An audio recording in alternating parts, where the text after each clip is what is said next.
Hello, everyone. Welcome to Spirit Coffee Talk. I am Elyse. I'm joined by the lovely Lisa and Ginette. I feel like it's been a hot minute since we've all been together, so it's nice to be the three of us again. And we come to you every week. We are some of the mediums and channelers from Avalon Spirit, and we come together weekly to talk about the energies, to talk about spirit, to talk about the astrology, and just the things happening in the energetic spiritual world. And as always, we just kind of chit chat a little bit before we record, and we just kind of got right into it of like, whew, it is. There's a lot happening. It's the energy's intense. We've talked before about a lot of the astrology that was like really massive in March. What is it? April? Yeah, March.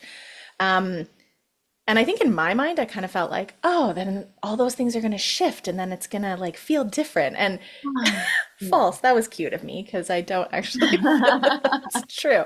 Yes, things have shifted. Even we were talking about Mercury's out of retrograde. Technically, I think it was like earlier this week, but it's still feeling a little clunky technology wise, and things are just not. It feels like that shadow period, kind of just on the outside of it, is really intense. Venus, I think, is shifting. It shifted this week out of retrograde as well. Yeah, isn't it today? Isn't it like Might the be. same day as the Think full it's moon? tomorrow. Tomorrow, Venus goes out too. Yeah. Yeah, yeah. Yeah. So it's this week. We've also been talking about how time is wacky and wild. But we've got a full moon in Libra, which is a little spicy as well. And there's a lot happening there. So, all to say, I think I was talking with some friends and they were like, I thought April was going to be more chill. And I'm like, yeah, I guess that's, Lies. okay. Nope. Um, so yeah, welcome. It's a big spicy week as it feels like I feel every week. Yeah, how are you guys feeling? I'm really feeling this energy in layers, to be honest. Like very, very clearly in layers because after the eclipse season, which was super intense, definitely on all layers, I felt this real lightening of energy in a certain layer. And it's still there. It's still palpable to me. I can still feel it. And I think maybe that layer is a really strong undercurrent. Feels like it's like deep within me is this layer that is like we're in a new phase, we're in a new energy. It's really clear. The collective 4D energy, so that higher energy, but still within the collective, though, is very erratic to me, very chaotic, lots whirling in there from a little bit higher esoteric spiritual perspectives to also fear energy narratives in that. But then if you pop into 5D and you sit kind of in that higher spiritual perspective, it's kind of like all things are okay. So it's this really weird sandwiching I'm finding between collective, spiritual, and then the personal, like the internal personal.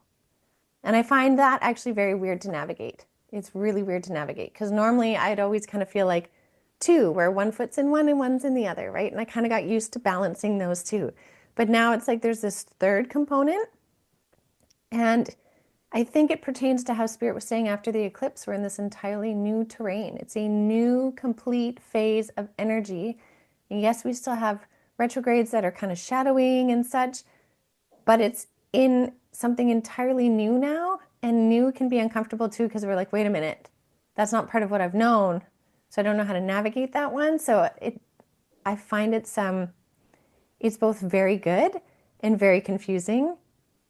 And sometimes I just sit back and I laugh because it's almost that like weird giggle that you're like, I don't even know anymore. So I'm just gonna like laugh a little bit like a lunatic and then carry on forward. Mhm. So that's kind of how I feel it. Yeah.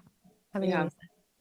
Yeah, I agree with that a lot. I feel like same thing, like at the beginning of April, I guess, like for the first little bit, it did feel like I felt like this sigh of relief, almost like a wave of just like relief, and then a bunch of downloads from spirit and like beautiful understandings from like light beings that was coming through. And I was doing some channeling and it felt really, really comforting, very nurturing. And it's easy to feel nurturing when you're in that energy. But the messages were, like you said, Jeanette, we are in a new timeline, and this new timeline is a completely different frequency. It's one of the heart, not the head. We're not used to that yet. And so when those messages were coming through, it felt very comforting because I could feel the nurturing of that energetic space. And the messages were trust, trust, trust, have faith and trust. Keep your energy aligned with the, that heart space frequency. And then when you kind of move in and out and you're getting used to the kind of timeline, and I'm in my humanness quite a bit more today. I realize that it's like, okay, I have to take the messages and apply them now and actually trust and actually go into my heart space when I'm feeling that rise of fear of what is could be, perceived in the collective. And so much of the narratives, even between the US and Canada, and like, not to be political, but there's so much fear in the collective narrative that I'm having to now go back to, just like when you're in something, it's very easy to feel that, okay, everything's gonna be great, peace and love. Like, I don't know, when you like go to like a retreat or something and it feels so good, and then you go back into the world and it's that elastic band and you're like, oh my God, I have to apply everything now to my real world. That's kind of how I feel. I've kind of come out of this like little spirit bubble that I was in for the last like week after the eclipse, where I was doing the downloads, feeling the nurturing, like doing the violet flame, and I'm like, oh my God, like in it.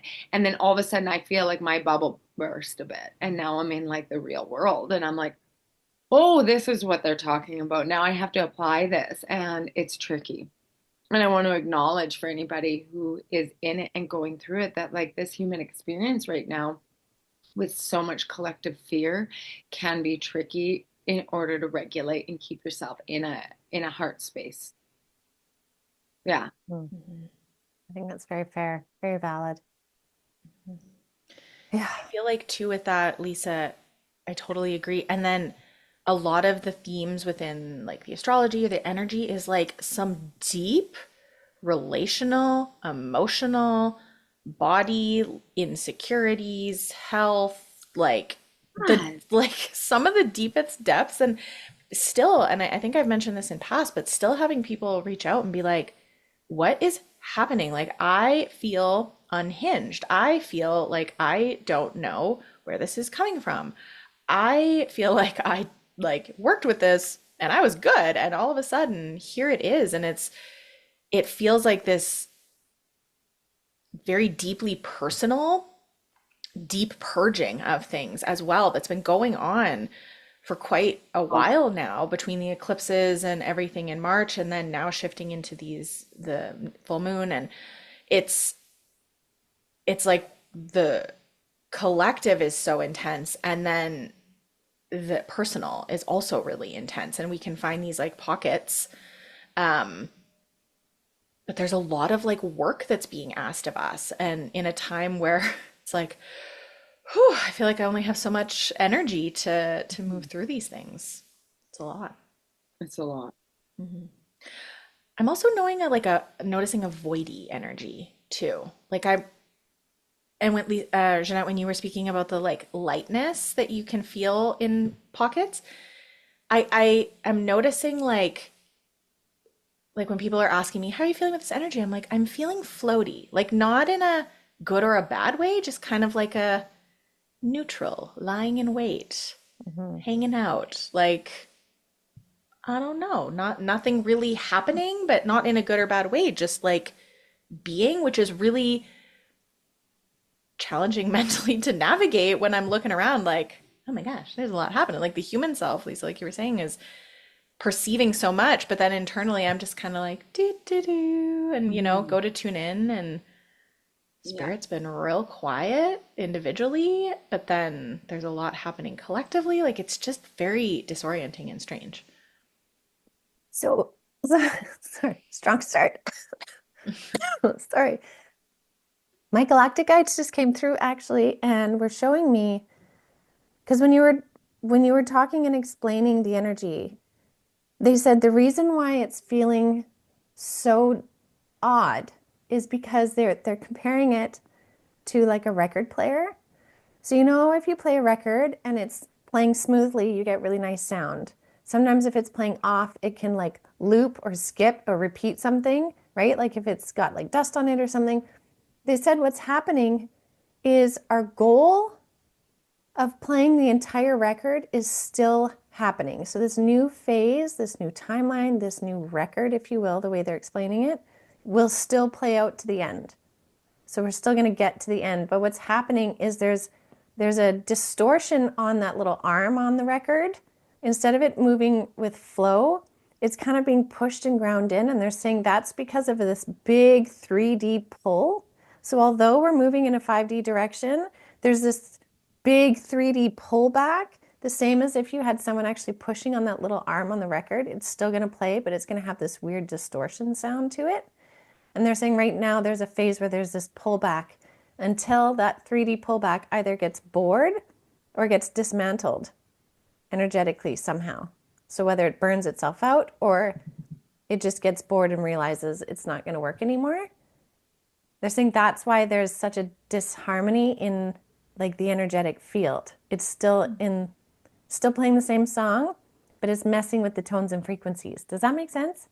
Mm-hmm. Interesting. Yeah. And they're saying they're working to try and rectify that 3D pull, but there's only so much they can do because of the amount in which they're allowed to intervene. So they're still not allowed to intervene 100%, right? Like there's still a human evolution part. So there's only so much they can do right now still on that pullback. Yeah. And so it goes over and over and over. It just feels like there's always something. You know what I mean? It's a little Groundhog Day. Yeah. Yeah, and I think we're going to see that though. I think that's going to continue. Even though like the music is still moving in the right direction and playing to the edge of that record, we're still going to feel that kind of Groundhog Day warbly in the sound for a while, I think for a couple of years. Yeah. I mean, if we think about it, we just started this first eclipse. We have another eclipse season in September, which is the second of 3. And then the third one next March it also has 9 planets in Aries. I know, I just saw that. Yeah, more Yeah. than we just had. So literally it's going to compound the effects each eclipse. So like we're not done, but at the same time, each time that's happening, it's creating a stronger revolution in the individual, makes for stronger actions, but that can also be louder, bolder, bigger actions too, which takes more energy. So like they said, the record's still playing out. It's just got a big pull on it. Mm-hmm. Spirit's bringing something up in a reading sometime. I don't remember when it was, a couple weeks ago, last week, I don't know. They brought something through that was interesting, and then they were saying in that reading, like, it's happening to this individual, but it's also going to be more of a collective experience in that they're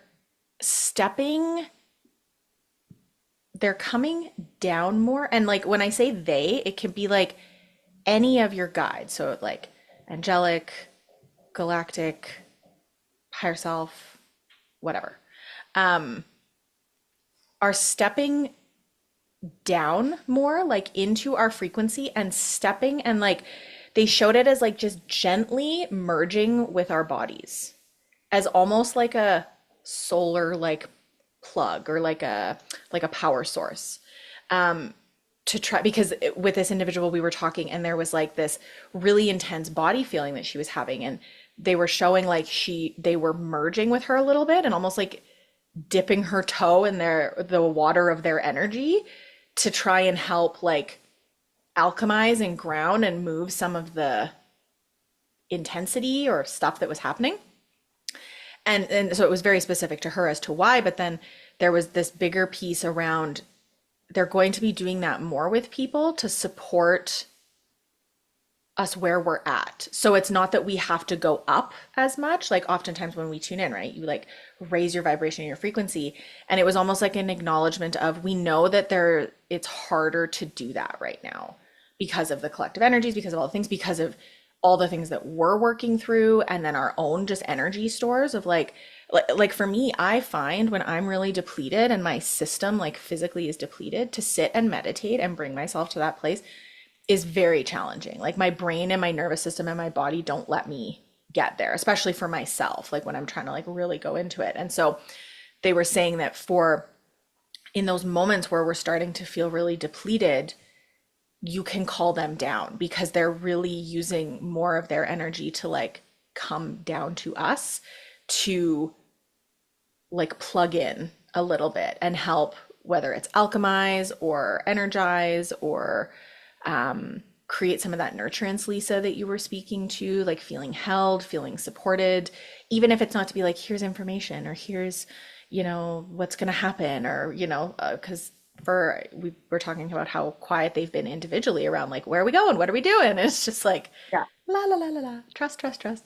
And that can be hard. So it's, whatever it is that you're kind of needing in that moment, there's very much a willingness to like bring it down to you is the language that I'm getting. And like and feeling it in the physical almost like noticing it somehow in your body physically, whether it's like for this person, it was manifesting as almost like an anxious energy because it was really intense, like high frequency. So it was like, ah, and it just felt like a lot. But then when she breathed into it and like settled into it a little bit and realized, okay, this isn't brain anxiety. I'm not nervous or worried about anything. It's an energy. It moved into her body a little bit differently and then actually felt really supportive and grounding, Hmm. That's neat. which is interesting. Yeah. I like that. I think that's a good thing too. Like, obviously, it's a good thing, but I think that's a really nice thing for people to be able to know and then sort of draw in or bring in, consciously bring that in, because I think a lot of people do need the help right now. Mm-hmm. I think our bodies have gone through so much. I mean, COVID alone was a lot on a lot of people's bodies, but then take the big frequency changes and upgrades and everything, like although those are things that help us with higher ascension, they also take a toll on the body because Yeah. it would be different if you're going through all these sensations in a monastery somewhere or a spa where your body is completely supported for like a month as you go through this transformation, right? But it's not. We're trying to go through these transformations while we're running around doing all kinds of 3D things also. So like it's a lot. So I think that's a really nice thing. I think that's really, really nice. And what about this full moon? What kind of energy are people going to expect to feel maybe around this full moon? What are the energies that this full moon brings? Well, we know it's in Libra, right? So it's a balance based. But Elyse, you said you were listening to an astrologer and she was given the deets on it. Oh no, I just ah Mercury, stop it. I can't see my screen anymore. Okay, there we go. We're back. Yeah, I love Chani Nicholas. She has really great insight and information, but she was talking about, and I'm not going to do it justice because my brain can't hold the actual tangibles of astrology often. But I was just bringing up an email because Chris Cressini, I also love as like puts out a lot of astrology content just to kind of keep up with what's going on. And he sent out an email that it's obviously Libra, it's very balanced, but there's also Sun and Chiron in Aries, and I think they're opposing the full moon. So that's what Chani Nicholas was saying in her podcast, is that those two things together, there's something with like having an opposition like that direct of the full moon does not happen very often. So like it's a big full moon as it is, but then having this like type of opposition, and Chiron is like wounded healer and the sun and Aries, and it's so there's something about that being very abnormal as well, and it's not a common thing that happens. So if you want more information about that, go listen to her podcast because it's a lot more in depth and she goes really into detail. But there's again, it's more of this like not necessarily once in a lifetime, but uncommon astrology happening, like not something that's happening on a regular basis, that's really making things a lot more, I don't want to keep using the word intense, but like it's big stuff. I think we're in a big 18 months. right? Like the next 18 months are big. So there's going to be big energies. And you know what's funny? Okay, this reminds me because Spirit yesterday and today kept trying to remind me to look at this card. And the reason why this card, it's a badger card, but it's for the flowers on it, the rudbeckia, I think they are. And I've been seeing those flowers everywhere, but not as actual flowers, but like on things. And finally yesterday, they're like, please go and get this card and read the card. And so I think this pertains to the moon. So I want to share it with all of you. So within this energy, this big energy, this balancing, but the polarities and all of it, it says, be fearless and bold. The badger spirit rejoices at your persistence and commitment to what is true for you. Whatever you seek, your tenacity and faith in your partnership with Spirit is paying off, and the results will soon coalesce into form in your world. The gift of the Badger Spirit is the surety that taking a risk now and being courageous, fearless, and bold will yield wonderful results. This is a time to harness your will and apply it consistently to the pursuit of your dreams. Know that no matter what temporary outer conditions, you will manifest your desires in divine timing and in the form that Spirit deems best for you. Badger Spirit says you have what it takes to get what you want, so assert yourself. Be fearless and bold, shining your light as your purpose calls you into the world. New relationships are also given a green light. Don't be afraid to make the first move. Badger Spirit loves your brave and mighty heart. And what's interesting is I had gotten another message again. So periodically Spirit comes through and they're like, divine partnerships are on the rise. Divine partnerships are on the rise. That was another one that came in, I think, was it just last night or this morning? I don't even remember already. But it was about this moon would also highlight those divine partnerships for people too. So like relationships. Oh, I guess because Venus is going direct on the moon. Yeah, That's I right. have I found this and I want to read it. It's like this whole breakdown. Yeah, go for it. Okay. This lunar event encourages reflection on partnerships and the equilibrium between personal desires and collective harmony.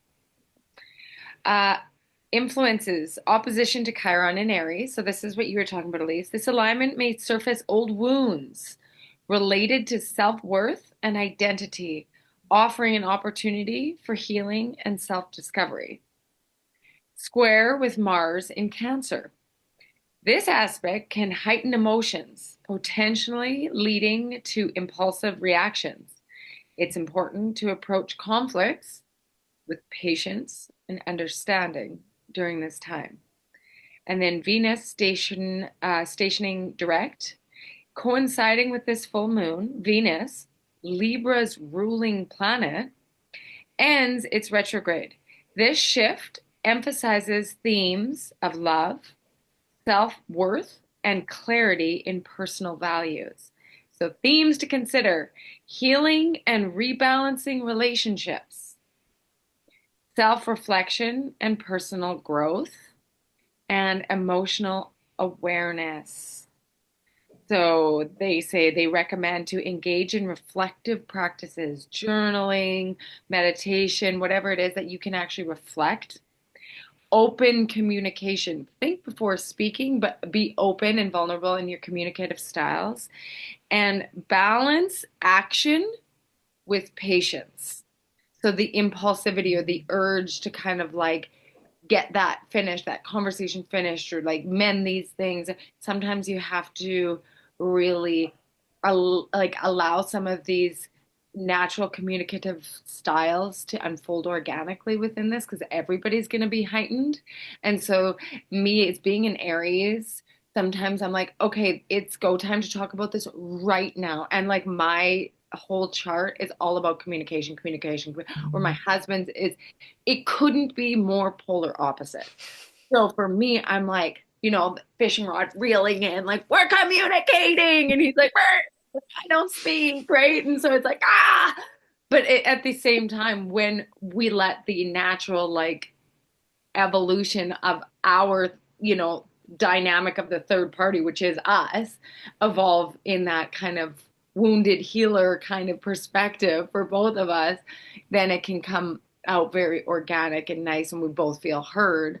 But you got to look at like some of those woundings will be reflected back to you massively right now. So the whole thing about like doing self-reflection for me, it's like the fact that he doesn't want to talk about something right now doesn't mean that he doesn't love me or want to work things out with me. I have to reflect it back to myself as like, why am I not feeling heard right now? What is the wound of me not being able to be heard and seen? Right. So it's like deep down this worthiness piece, whereas he's like doesn't want to say the wrong thing because that's in his wounding. Do you know what I mean? So it's Yeah. going to require a lot of reflection and what's coming up to the surface because massive healing can occur during this process of self-reflection in this balancing act, where it's not like fire on fire, where you're like burning to get it healed. You're actually given the gift of a little bit of balance here, which is you can use it to your advantage, right? So yes, the wounding is going to come up and it's going to feel intense, but you're also going to be balanced with a little bit of that nurturing and that ability to just do some reflection.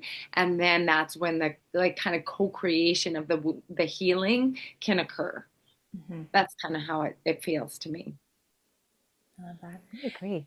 And that wounding, like, because I think sometimes we take that wounding so personally, especially if it's coming from an outside source, right? Which is fair and valid, right? Somebody hurts our feelings or something comes up that it's like, ow, that hurts. But in this energy, especially, it's coming up as a gift, which like sucks to Totally. hear in the moment of like, oh, that still hurts though. Yes, fair. And it's not for naught. It's not for just to make you feel shitty. Yeah. It's an opportunity. Yeah. So as if you can shift the perspective as those things pop up.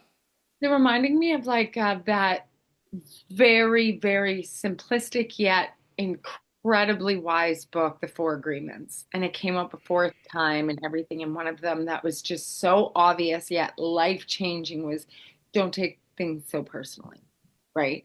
And sometimes when we like allow ourselves to detach from result-oriented behavior expectations, then when something doesn't go according to your human perception of desirable, right? You're not taking it so damn personally. And you can be like, okay, well, that didn't play out the way I thought, but obviously I was attached to something playing out in this, not to take it personally. And really detaching yourself from such intimately personal experiences versus like an evolutionary perspective, a relationship evolution perspective, a personal growth perspective. You can really see how things are happening for you, not to sound redundant, but really for you instead of to you, right? And if we can attach from the way we perceive it has to feel and has to look, right? Based upon our perception of our own self-worth, then it's easier to iron out some of those wounds. Yeah. I know it's easier said than done because it feels personal, but let's try to not take things so personally. I think that's so good though. Like, I know the times where I have really been able to do that though, where I've like been able to consciously think in the moment, do I need to take this personally? Actually, and what is actually coming up for me in this? It's a huge game changer.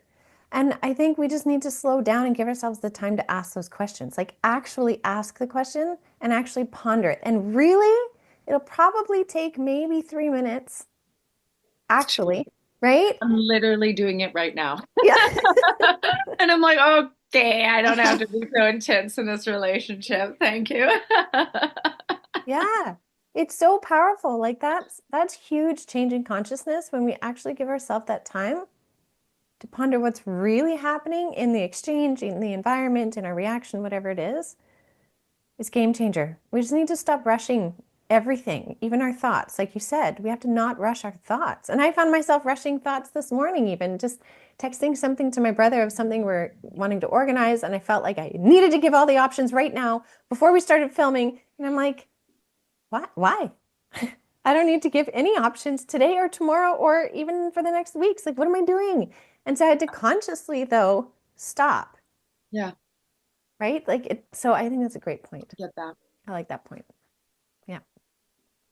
All right. Well, for the full moon, little homework maybe even is doing Yeah. some self-reflection thing where we're maybe a little bit overly attached to things, results. Yeah. I think that's a great idea. Yeah. Amazing. Amazing. Okay, everyone. Well, thanks for joining us. Sorry? Trust, that just keeps coming through Yeah, again. yeah, Trust. Yeah. Oof, that's hard. Hard sometimes. Okay. Well, thank you, everyone. I hope you enjoyed. Happy full moon. Happy all the energies and astrologies. Maybe happy's not the right word. Lovingly full moon. Take care of yourselves. Let us know how it's been for you. Let us know how the energy's been for you because it is also deeply personal, right? It's touching our own individual wounds that we're all working through. So collectively, there's a lot going on. Individually, there's a lot going on, and let us know how it's been for you. Share with anybody who is really feeling it as well. I think most people I've read will feel this, regardless of your own astrology, but also if it's feeling a little more intense, share it with somebody who might be supported by it. And we're wishing you lots of love. Bye.